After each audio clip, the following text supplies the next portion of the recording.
পৃথিবীর মানচিত্র থেকে ইসরায়েলকে নিশ্চিহ্ন করার ঘোষণা অনেকবারই দিয়েছে ইরান। মধ্যপ্রাচ্যের অন্যতম শক্তিধর দেশটির কাছে রয়েছে ৩,০০০-এর বেশি স্বল্প, মধ্য ও দূরপাল্লার ব্যালিস্টিক ক্ষেপণাস্ত্র। অনেক বিশ্লেষকের ধারণা, খামেনি প্রশাসনের ভাণ্ডারে ইতোমধ্যেই যুক্ত হয়েছে পরমাণু অস্ত্র। গ্লোবাল ফায়ার পাওয়ার ইন্ডেক্সের তথ্যমতে সামরিক শক্তিমত্তার দিক থেকে বিশ্বের ১৪তম শক্তিধর রাষ্ট্র ইরান, ৩ ধাপ পিছিয়ে ইসরায়েলের অবস্থান ১৭তম।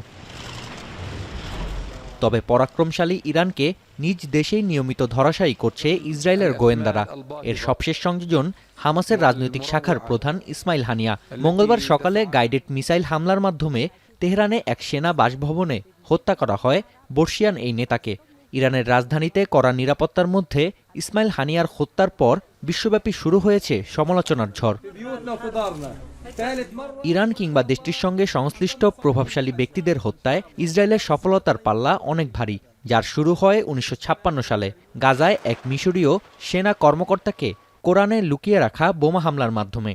গেল এপ্রিলে সিরিয়ার ইরানি কনসুলেটে ক্ষেপণাস্ত্র হামলায় হত্যা করা হয় ইসলামিক বিপ্লবী গার্ডসের শীর্ষ কমান্ডার মোহাম্মদ রেজা জাহেদিকে। এর এক মাস আগে সিরিয়ায় হত্যা করা হয় আইজিআরসির আরেক শীর্ষ কমান্ডার রাদা জারাইকে। হামাসের প্রতিষ্ঠাতা শেখ আহমেদ ইয়াসিন, সহ-প্রতিষ্ঠাতা আবদেল আজিজ আল রান্তিসি কিংবা শীর্ষ নেতা সালে আল আরৌরিকে হত্যার সঙ্গে জড়িয়ে আছে ইসরায়েলের নাম। শুধু বিদেশ বিভূঁইয়েই নয়, ইরানেও হত্যার শিকার ইসরায়েল প্রতিরোধের সঙ্গে সংশ্লিষ্টরা। ২০২০ সালে দেশটির পরমাণু বিজ্ঞানী মোহসেন ফাখরিজাদেকে তেহরানের জনবহুল রাস্তায় রিমোট কন্ট্রোল মেশিনগানের মাধ্যমে হত্যা করা হয়। ইসমাইল হানিয়াকে হত্যার ঘটনায় বিশ্বাঙ্গনে লজ্জার মুখে ইরান।